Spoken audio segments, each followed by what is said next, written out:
Alright guys, moving on here to part 4 of the series, and on this part I'm pretty much just gonna be refining the piece. I created a bunch of accessories before, and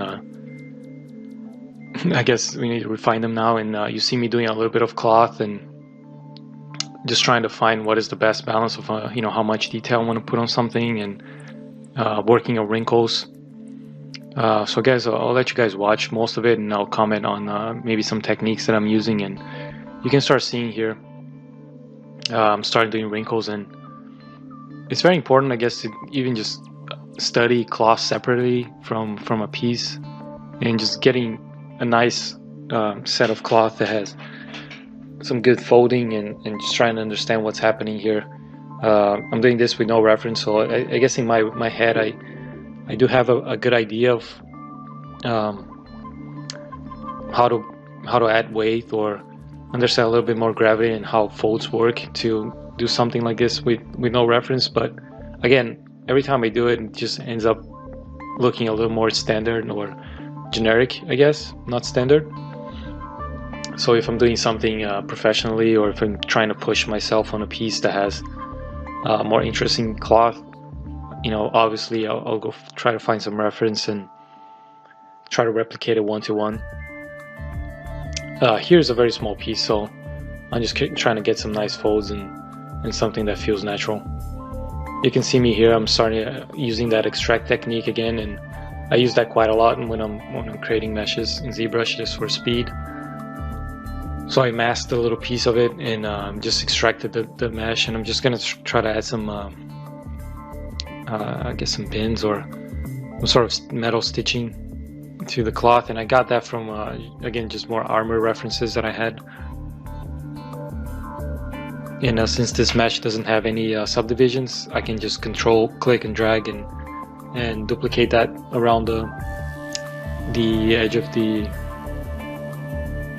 the edge of the fabric or leather, I guess. I don't know exactly what this is gonna be, but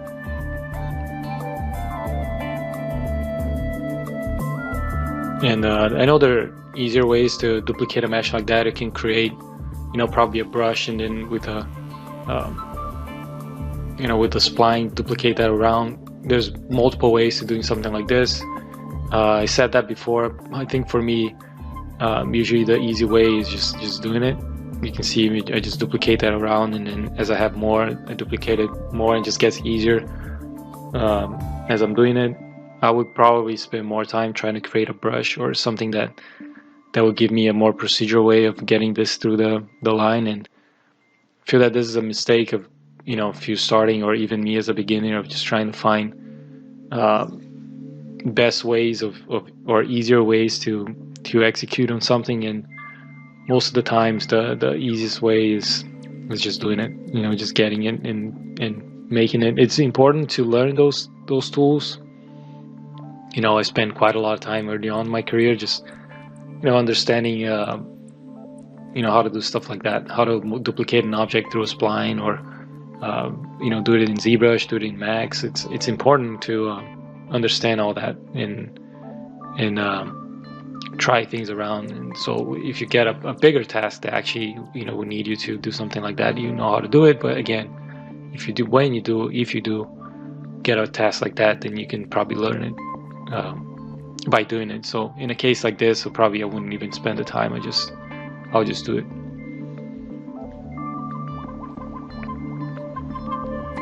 And you can see here too, I'm focusing mostly on the front and profile side view.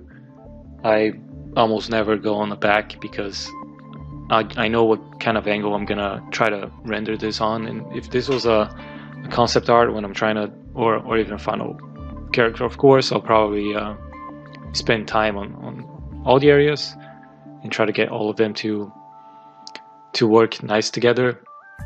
In a video game, if you're working on a main character like Kratos, for example, like most of the time you'll see the character from the back. So actually I'll spend quite a lot of time on a project like that on his back and trying to get that 100%. And we can also talk a little bit about time on since I'm talking about that. for this piece right here, it took me I think about 2 days, not working in full time on it, but just overall 2 days. You know, on the first day getting the sketch nailed down and try to get everything blocked down, and the next day just finishing it up, getting details, refining it, and then doing a render and composition. So overall 2 days, and that talks a lot about just getting it out there. It's pretty much a sketch, and again, we didn't have much time for this, but for a project in the studio or a personal or a professional project, you know, it'd probably take me months to do something that like this for a final product in the game. You know, it probably, you know, just because here I'm actually doing a head, so if it was just a head, you know, it could probably take me about the same time, maybe a week, to finish something like this for a studio.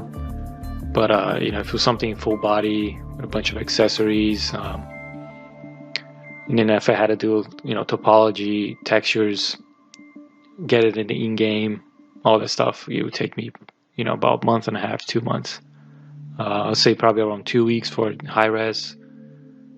That's kind of usually what what it takes. And then more a week for retopology and baking the textures. So retopo UVs and bakes, getting a final texture. That'll put me on 3 weeks. And now I'm talking about like with no revisions, right? Just kind of getting it out there. And again, it depends on the complexity of the model, but that's overall how long it would take me. And then probably just about maybe 3 to 5 days of texturing, depending again on the complexity. That'll put me on the 4 weeks mark. So the characters, I guess, average around that time. You know, from 3 to 5-6 weeks, depending on what the character is. For, you know, Kratos, since the complexity of the character itself, it just took me way more time than that. I mean, I made many different revisions of what the character was, and you know, I could, you know, easy 6 months to a year, not working full time only on that, but just the amount of time that I was touching the model and changing things and all that stuff. So I guess time wise, it's kind of how it goes. And you can see even here, I'm not gonna do like back renders, but I still go in there and try to complete the idea. I remember I talked about just getting that helmet feel on the back of the skull, and almost feel like it's attached to the skull somehow. So getting that idea across. So even though I'm not gonna refine it 100%, just trying to you know, finish it up or just add more to it.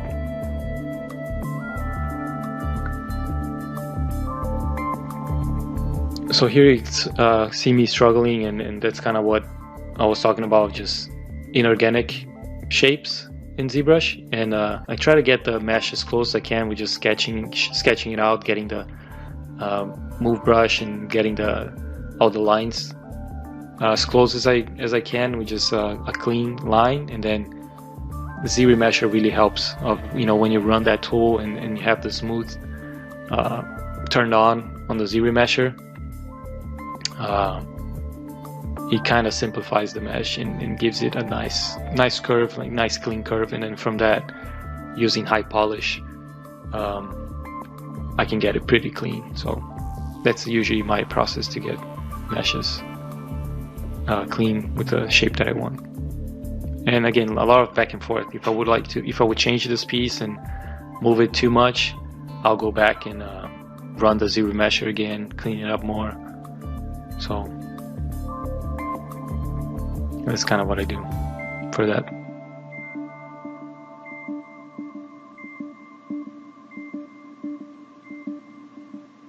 You can see me here just creating some sort of pin, I guess.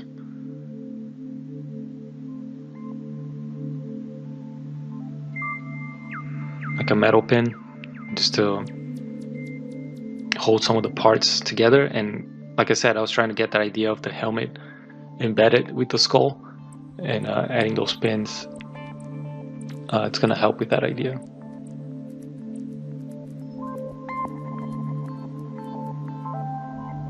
It's also a very tricky balance of how refined a piece should look Early on in my career, like I used to spend a lot of time on trying to get things as clean as possible. But I guess as you finish more projects and you understand actually how much you see on all those things, I guess it makes you understand how much time you should spend on something or how clean you're supposed to be.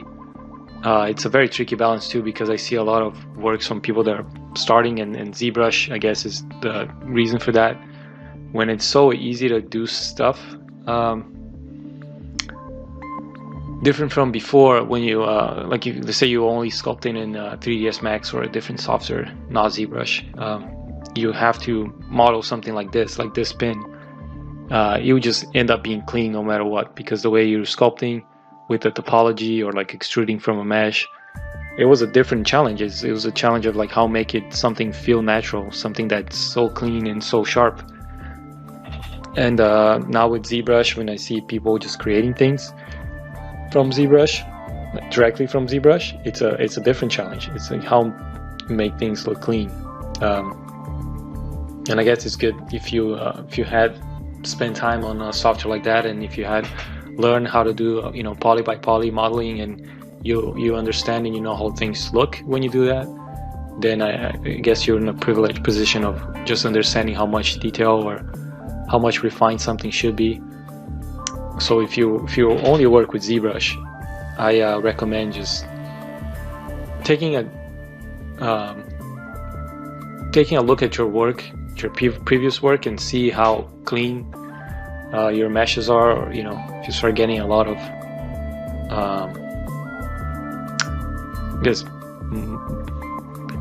muddy stuff or like mushy stuff, then I recommend going back and again try to clean up as much as you can, and finding that balance of how clean it should be, how refined it should be, and when it's enough to just put a stop and move on. So this piece, for example, this piece that I'm doing on the chin, I extracted from the actual chin from the skull. I'm doing like a metal piece, and then I'm literally just sculpting shapes in ZBrush. And before, if I do this in Max, I would just get the shape out of it, the overall shape out of it in Max, and that would be a clean shape. And then in ZBrush, I'll probably just add those like extra little curves here and there, but it will be clean to begin with. And here, it's almost that battle of like trying to get it clean and then adding those details and understanding again like how close you're going to be for certain things. If this was a piece, like a bigger piece, and or even if I had a close-up, I'll probably build it differently. I'll go through the steps that I mentioned with Max of trying to get something that's cleaner, and then just adding the final details in ZBrush, because it wouldn't hold up for if it was something big or whatever. So, but if it's something small, I know I can just get it done real fast and move on.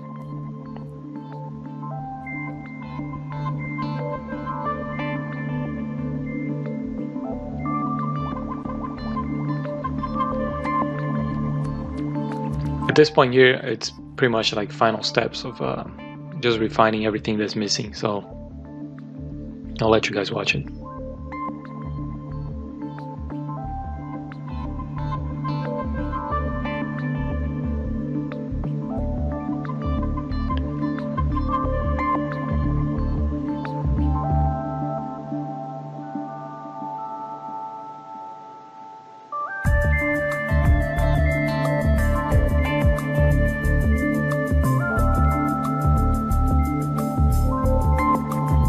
So you can see I brought back those details that I did early on. I thought there was something was missing on the design. It was probably getting a little too simple, and maybe that was a mistake. I don't know. I'm not completely sold on the final piece on this, but I thought it was cool. Just trying to add something back, and here I'm just manipulating the mesh based on what I had before, so pretty straightforward.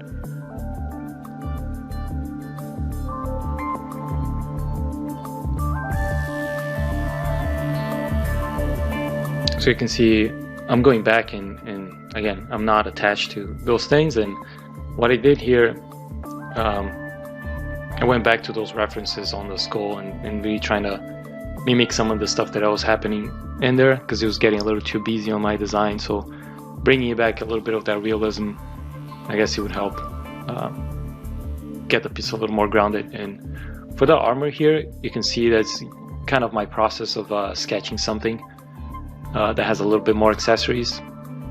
I'll just manipulate stuff around, try to keep things clean,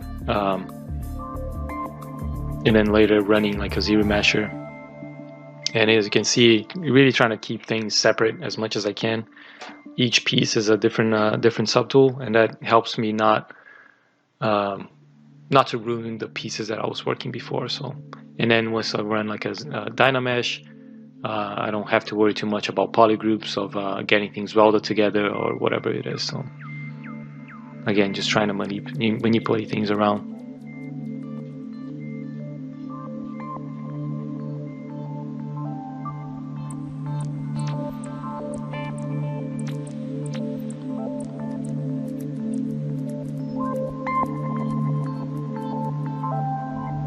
You can see me just masking things around and just pushing it, almost like extruding it with a transpose tool, just to get more coverage on that piece. For this, I didn't have much references. You know, if I would do this again, I'll probably find more stuff, but I had a very strong piece of concept or reference that it was giving me inspiration for this lower part. You can see here, like what I mentioned on the having polygroups so things don't get welded together. It can be a very annoying process if you have too many pieces and you're dealing with Dynamesh, so that's why I keep pieces separate. But if you do have pieces together, then you can just polygroup things and Dynamesh it, and they won't get welded together.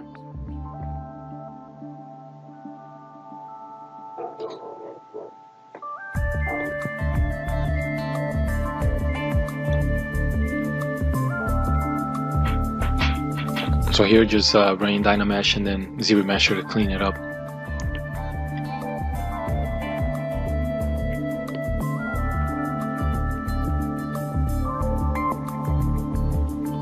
I guess we're getting pretty close to refining most of the pieces, and you see that's what I said. This is most like time-consuming part of the process, and that's why I try to get all the design locked on before I even move into this. Because, you know, probably around 60-70% of the time is just doing this, and you see how I handle some of the tertiary details on the next video, and that's more of a straightforward process. But here I think the secondary shapes is what really dictates what the piece is to begin with. So finding that balance of like how much is too much on how much you want to add on that part, and I can't stress enough about that, so you don't waste a lot of time where it's not needed.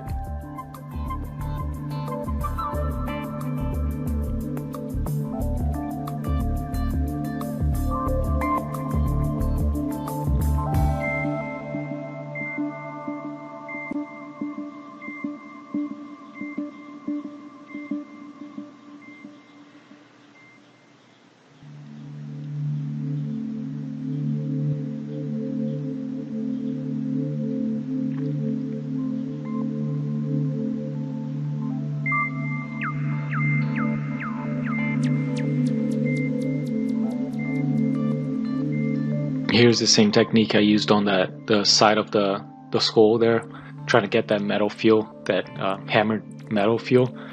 The clay, it's very easy to do that. I'll just, I guess, hitting the tablet into those shapes and getting that breakup. And you can see the spec really behaves real nice with that. And then once you add like a metal mat cap, then it really fits in place. So the next video we'll talk more about the details and start finalizing this piece. Thanks for watching.